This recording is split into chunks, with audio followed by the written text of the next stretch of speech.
Thank you so much, Taylor, for joining us today. Well, thanks for having me. So before we get into it, I just want to talk about your business just started. So you are entrepreneurs. You've been in your industry for a while. It's not a new idea. The actual industry of brewing is not new for you, but entrepreneurship and starting your own business is new. I'd like to just talk about where did the idea come from to start another brewery here in Casper? Starting a brewery was something that my dad and I have talked about for years. He's the one who got me into home brewing. He started doing it in the mid 90s, and I just casually would help him out throughout the time. And then I feel like we just kind of came across enough good recipes of ours that we were saying like, oh, we could actually do something. And then it was more or less just kind of playful ideas like, oh, we could do a little bit of this, a little bit of that. Mm-hmm. Nothing really ever serious. But then at one point I chose to take a bit of a left turn in the career world and do some education for brewing. And I caught my dad by surprise doing that. He didn't expect me to necessarily enter that field. But I think doing that and then getting a job at a brewery and just getting more and more experience, I think it kind of gave him the idea. It's like, okay, this is something we could actually do. Right. And so we just made the decision one day. It was like, you know what, we think we have a few good enough recipes. Let's open this. Mm-hmm. Let's see what happens. All right. And so when was the opening day? When was the first day? We had a couple different opening days. We started trying to do takeout food mid-October. Mm-hmm. Didn't really work out so well. Started letting people in the doors mid-November. Still not very much.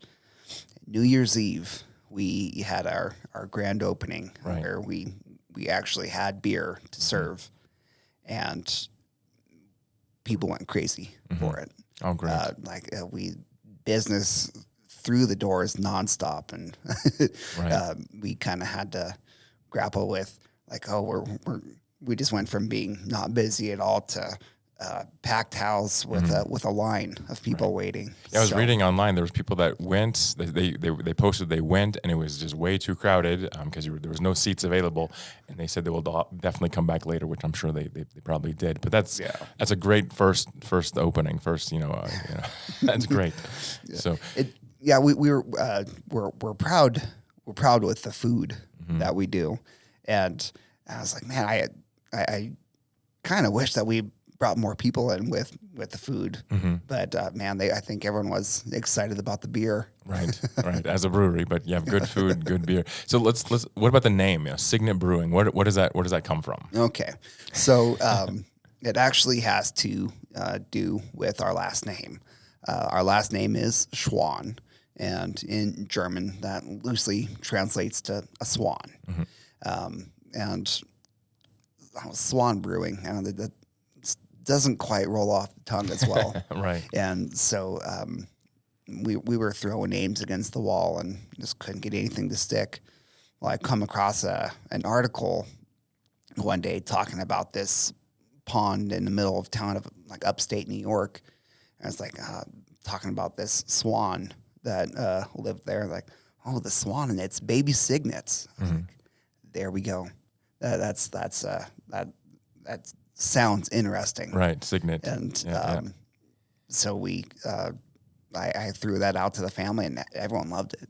So trying to get people to not confuse it with a signet ring has maybe been a little bit more confusing, but it's always a bit of an interesting icebreaker. Right, but the logo is great though, Cygnets, and of the swan itself. I think that's great. So I think it's always great to have, names mean something obviously, and I think that's a great story. So people are learning more and more about where that comes from. So I think it's great. Yeah. What about who's behind all of this? There's you. You talked about your dad. Who's running the show back there?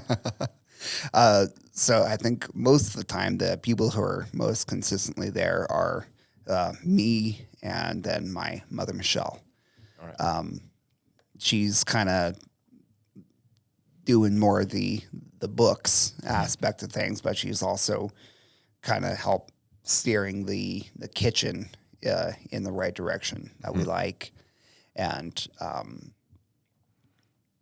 but my dad, he's still working as a veterinarian, still working full time there. He does Monday, Tuesday, Wednesday there, and then Thursday, Friday, Saturday he comes and just does things around the brewery. He'll help out in the kitchen, help out in the tap room, and fix things. Right. So the people that don't know, your dad is Richard Swan, and Schwan, and he did he start Altitude Veterinary Hospital, or So he actually took over an existing business, Popish Veterinary Clinic. Then, say I think it was 2010, 2011. He so Dr. Popish chose to move to Boise, and I was like, oh, it's no need to have his name on the business anymore if he's not here. So. Right. We went with Altitude, and he's been running that. So we've been here since '99. He's been working with them, and he eventually got full ownership, and then he's brought in a bunch of great employees and other veterinarians. So he's got a successful business in his own right. Right. But you grew up in a family of business owners, and you were in that environment your entire life of what it's like to run a business, the responsibility, the day in, day out of what it takes to manage your own business. So Yeah, and I worked for him for a time doing that, and actually towards the end of my time doing that, I was kind of being brought in on the business side of things, kind of just to get an understanding. I don't know if he was trying to prepare me for running my own business or something else, but that kind of helped me see. I was like, oh, obviously, this is what it takes, and right. Can't forget about this. And so he, It's definitely helpful. Definitely helpful to have your father be there to understand at least the struggles of starting your own business. So what have those struggles been? What are the biggest challenges you faced? I know that you've talked about a few of them online, but what have you gone through since since the idea, since the inception of, hey, we're going to start a brewery? What challenges have you faced? The main issues that we dealt with had to do with our equipment. So the kitchen stuff was fine. We got that going real quick. No issues there with the health department. But then when it came to our equipment for brewing, we sourced it all from China. At the time, it was a cheaper option for us. But the city did not like some of the components Right. In our control board, and that's where we had to hire a bunch of people to first evaluate it, and then we had to have people come and build us a whole new control panel that would be acceptable. Right. I'd say we had plans to open in June, and then we just kept moving it back, Right. month by month. And So was it an inferior product, or just not up to the standards of what the city wanted? it's more in regards to the safety of it. So Okay. there's in the electrical aspect, there's national research testing laboratories. Underwriters Labs, or UL, is one of those, and we actually had someone from the company come and take a look and say, okay, a lot of this stuff doesn't meet our standards, or at least we have no idea anything about this stuff because it's all Chinese. Right. there were a couple of components that were okay, that met their standards. But then we had to have someone build us a whole new control board with UL listed products, and that's what kind of kicked us in the butt. Right. I'm sure all the electricians that are listening saying, well, yeah, it definitely is important to have these safety requirements. Would you say that's been the biggest challenge so far is getting able to actually produce beer and brew beer? I think so, honestly. Okay. We were maybe scared and a little hesitant about the food at first, just because, with all this brewing experience, we don't have any experience in food at all. And but that kicked off great. We had a chef from Chicago come, and he formulated our dough recipe for us. He formulated the sauce for us and told us, okay, you're gonna get this brand of cheese, this brand of meat, so on and so forth. And so he helped us out a lot, and there was no issue in doing that. It all really just came down to the safety regulations of the panel itself. Right. So the kitchen side things have been ready to go since the very beginning. Yeah. So what differentiates you from the other breweries in town? Because there are a number of other breweries. What's your differentiating factor? So as far as to my knowledge, we're the only brewery that we operate our own kitchen. There are a couple other places in town that have someone more or less contracted to do food for them. But so we kind of chose to attack two things at once: the food side and the beer side. So I think that that's different. But this pizza that we made has just been something that everyone talks about, and I think that's honestly what's setting us apart. It's like, oh, if you want to have good pizza, you should try this. Try this, yeah. So you have pizza over there. You have sandwiches as well. What do you have? So we call them our sandwiches because we're actually taking our flatbread dough, and it's being folded in half, and we're making a sandwich out of that. So it's more of a taco, I guess, but right. But we're doing that. We have really started expanding on our salads and appetizers. Now we're gonna start looking into to desserts. Okay. Very small space, but we're trying to get a lot done. Maximize that space. So do you think that it's been complementary to the beer sales? Do people come in for beer and a bite to eat? Yeah, exactly. So we, I'd like to think we're kind of hitting things on two fronts. The people who are hungry, they come in and they might end up getting a beer. While the people who come in for a beer, they might end up getting some food. So it's kind of hitting two different groups of people. Before we had the beer running, my dad would make the joke that, oh, this is the first brewery that you'll come to where you'll have a couple drinks and say, okay, let's go somewhere for food now. Right. Or actually, no, sorry. I had that backwards. Where you'd get some food and eat and then say, okay, now let's go get a drink. Right.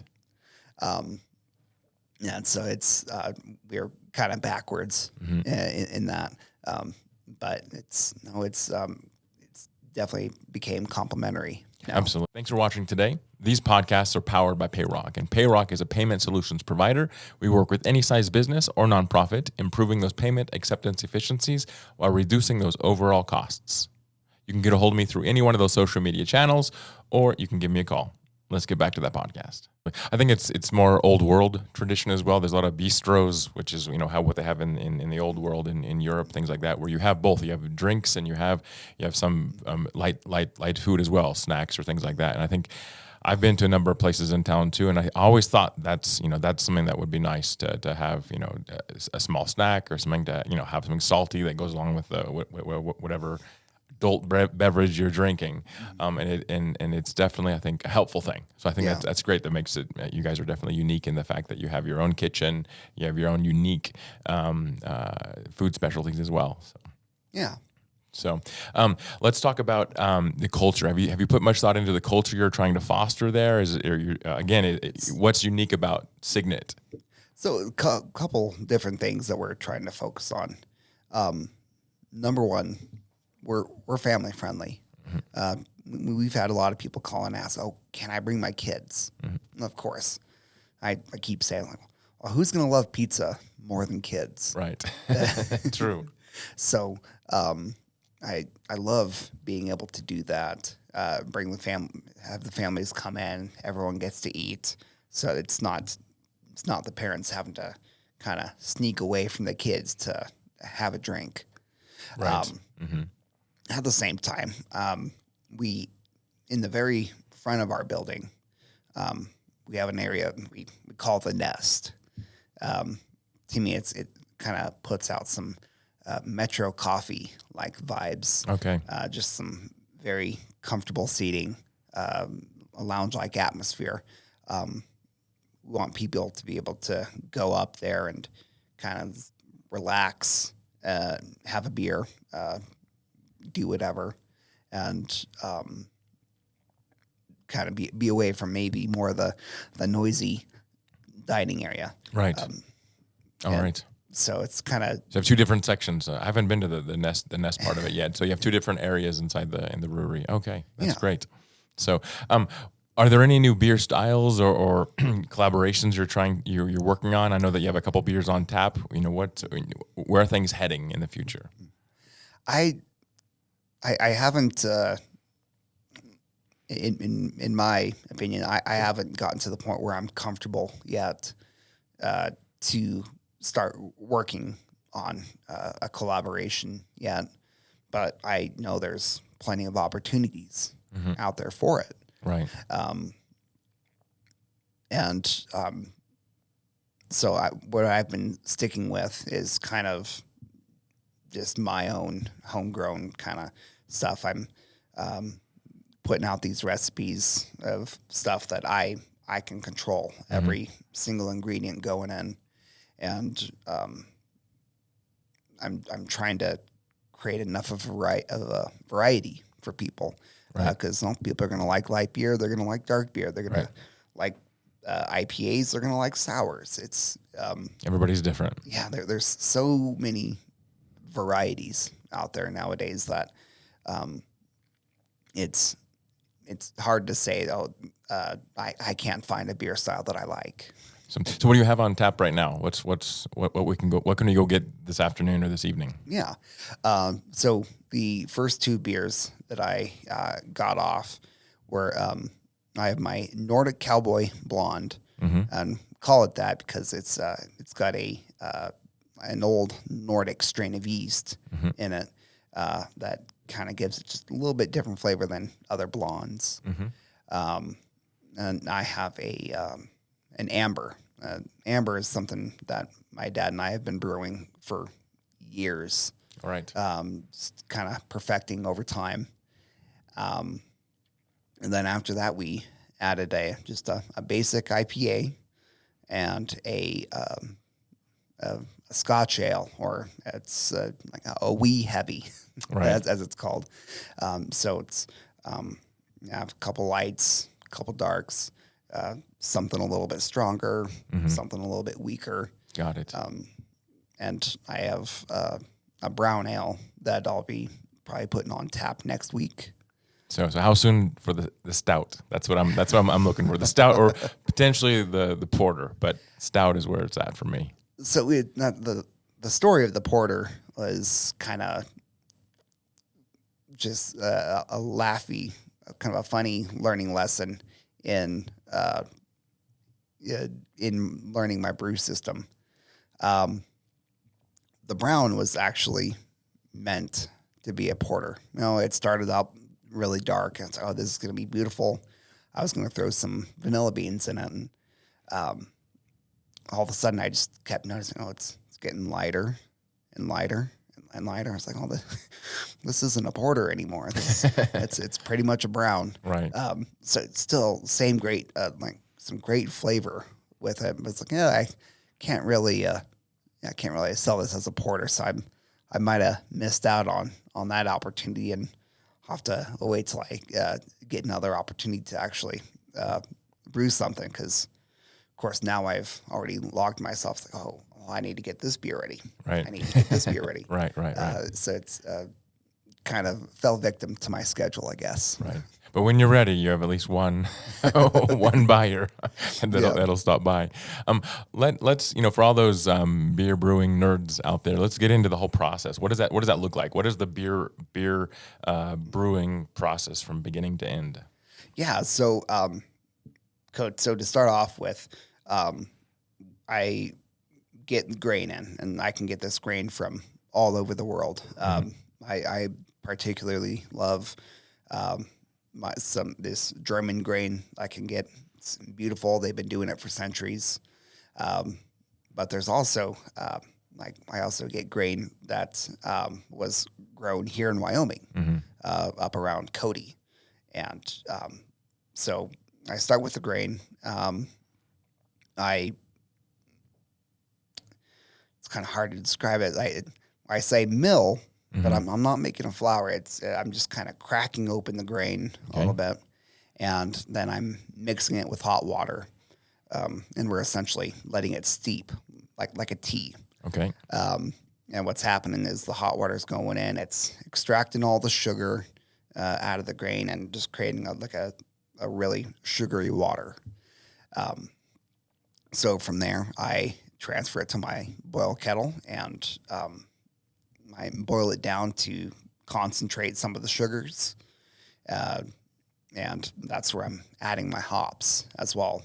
And so as the hops boil, there's a compound in them that turns into something else, and that's like the bitterness.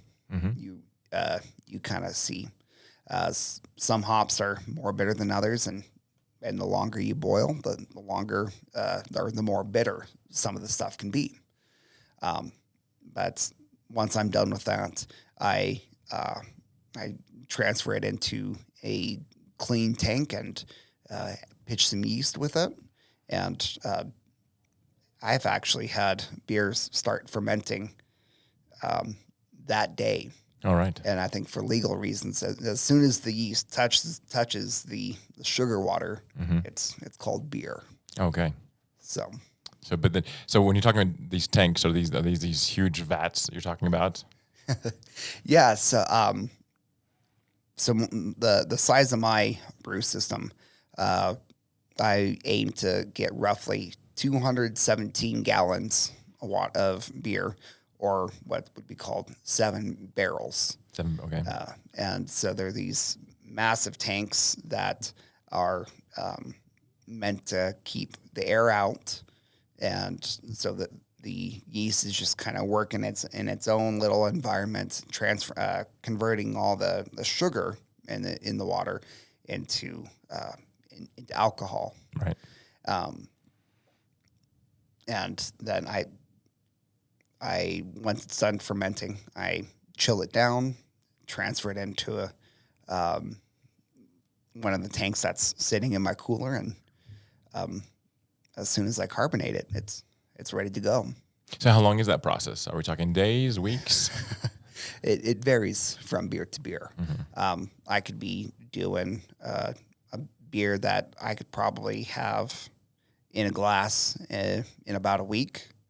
And then I have one that takes a lot longer to ferment, and I'm probably looking at a month or so to do. So it's just kind of that goes into all the scheduling fun. It's like, okay, I'm going to have this beer fermenting for this long. What else can I do? I can just imagine you're in the back like a friar with the bald head, and you're making all those the beer and watching it ferment. So that's your German roots right there. There we go. Yeah, that's great. So how do you maintain consistency? How does that work? Because you every beer, like I make bread sometimes at home. It doesn't always look the same way every time I make it, or it definitely doesn't. It tastes roughly the same thing, but it doesn't look the same. So how do you make sure it's always the same? And that's where the fun part comes in. So I have a computer program that lets me it tracks every like multiple data points throughout the brewing process involving both pH and sugar content of the liquid. And between that and then I'm always going to use the same temperature of water. I'm going to let it sit for this long. I'm going to let it boil for this long. You kind of have to use that and stay meticulous to your process. That's what a lot of brewers end up saying about, like, say, Budweiser. And we don't really care for the beer, but man, their consistency, the Right. fact that they can produce Bud Light worldwide, and it is going to be the same in Copenhagen as it is in California. Right. And so that's they've really kind of mastered every little bit of that to get that consistency. Yeah, I read that years and years ago. I think the reason why people in Kenya, Africa, on East African side, why they go to McDonald's, because there's a McDonald's, unfortunately, in Kenya. Why do they go there? It's not because they wanted to taste the burger. It's because if you're traveling there or whatever, it's because you know that whenever you go to McDonald's, whether you're in Kenya or whether you're in Detroit or whether you're do we have a McDonald's? I don't even know if we have a McDonald's here. I've never been there. But if we have one in Casper, I shouldn't, it's going to taste the same. And so that's the thing is people buy out of trust. They know that they buy a beer, like a Budweiser or a Heineken, which neither one of those beers, whatever. But it's going to taste the same. And I think that's what's unique about artisanal or craft beer is that it is unique. It is different. It's not like the other, major brands, but you still have to focus on consistency because people still buy a stout because they know it's going to be a stout. Yeah. And I can guarantee you my recipes are actually, my results are probably going to change the second time around with brewing some of these first time beers. Cause, at the same time, I'm learning about my brew system. I'm learning, I need to be doing this if I want to get this. And so, there's probably be some minor differences. I don't know if people are going to be picking up on them, but But you do. Yeah, but I do. Right. Like I said, it's just kind of getting the system where I like it. So does the length of fermentation or the length of the whole process, does that influence the profile? Because there is a beer tasting profile as well. How does that affect it? Yeah. So the longer, generally, say let's just talk like an ale. The longer you let it ferment, the more the yeast is going to eat some of the sugar. But there is a point where the yeast is pretty much eaten all that it can, and if you don't take care of it in time, the yeast will actually start dying, and it'll affect the flavor of the beer. Okay. But there's certain compounds that the yeast makes while it's eating the sugar. That at the very end it kind of goes back and cleans up a little bit, like some sulfur smell or a little bit of a butter taste. Yeast's kind of going back and taking care of some of those compounds afterwards. So it is a bit of a game there. And then with a lager, so those are the ones that last, that take a lot longer. Like I said, probably like up to a month. The yeast is just going a lot slower at eating all the sugar, and it eventually gets all to the same point where if you let it go too long, your beer is going to be very dry. Think of like your brut champagnes, and you don't always want that. Sometimes Right. you need to stop it a little bit so you can leave some of that sweetness. So does the profile, are you always surprised by it, or do you act in your process, in your recipe, you know roughly what you're going to get in terms of a tasting profile? So with these beers that I've never done before, um, I know the flavor profile that I'm wanting. I've carefully meticulated through the picking of the grains, the hops, and the yeast. That I was like, I should be getting these flavors, and for me, I guess it's been more of a surprise with a couple of these last beers, like with my Scotch ale. It's like, oh, that was really good. that surprised me in the sense like just because like I said, I'd never done it before, and I'd like to think I have a little bit of a knack of creating recipes. So Absolutely. I know there's a lot of similarities between tasting profiles of beer and then whiskey in the sense that it's we can analyze it similarly. And I'm more of a whiskey guy than a beer guy. I do like a good stout or a good porter, but I also like I'm clearly what I'm not is a shot guy. I don't drink whiskey shots. For me, it's about the taste. It's about enjoying it. It's also about the conversation, which I think that's wonderful about the craft brewing that we have here in town is the fact that we have a place where we can focus on the conversation or focus on the family environment and foster a different culture than what has been the American culture around alcohol for so many decades. And I think it's great that we can shift and see more and more of these craft brewing places, and also even backwards distillery where we can focus on the conversation, and the alcohol, the beverage is just a connecting point.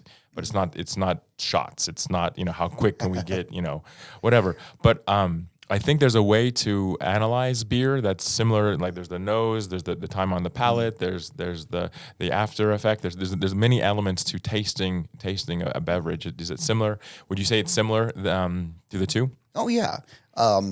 So there's with beer, there are 1,000,001 different glasses out there, and they're designed in ways to make you experience the beer differently. Interesting.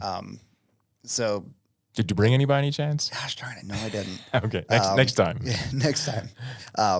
That there's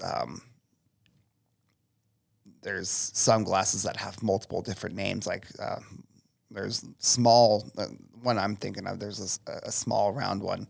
It's called, you can call it a goblet, a snifter, a tulip glass. Okay. Really, what it's doing is it's the way you pour the beer. It's supposed to kind of bring some of the more floral notes and fruity notes that come up in the beer, and it's so you can sniff and just kind of perceive that, oh, I'm getting some tropical flavors off this. I'm getting some piney flavors off of this. Right. So that's always the first thing. And then I had people training me with tasting beers. Like if you really want to taste the beer, you gotta swish it around your mouth a little bit. Let it hit all the parts of your tongue. Right. So you can just try to pick up on Like we do with whiskey. Absolutely. Exactly. Yeah. No, I wouldn't recommend doing that for every sip of beer. That's kind of Right. it kind of loses its enjoyment, I think. But I think perceiving just the aroma, the taste, and even like just how bubbly it is. I think all that stuff can lead to the experience of a beer. Right, absolutely. You find that if you tip the glass a little bit, there's more air that gets into the glass, and it does change the profile as well. Mm-hmm. Yeah, that's if obviously I wouldn't recommend doing this with a full beer glass, full pint. But you can, you can kind of swish it around in your glass, and you're not gonna be like looking for legs like Right. like a wine Or the dress. Yeah. but this kind of aerate helps aerate more of the notes of it. Absolutely. Like this brown that I have, it's I kind of swirl that around and I can really get some of the chocolate Right. notes that are coming off of it.